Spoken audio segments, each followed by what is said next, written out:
friends, welcome back to my channel. This is Vakas and you are watching Momy Tech. So friend, today I am going to tell you how you can hide your YouTube search and watch history in iPhone.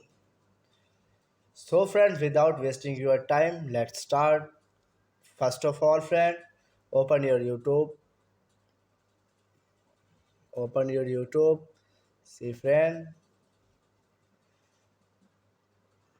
tap on. See friend,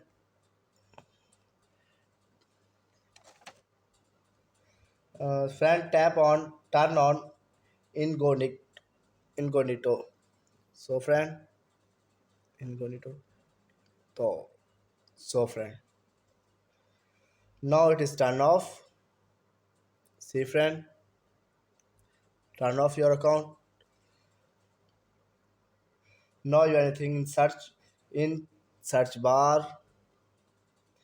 Watch will not show in history. So in this ways you can hide your history in iPhone. Hopefully this video is helpful for you. If you like this video, please share this video and subscribe my channel and press bell icon for more interesting videos like this. Thanks for watching.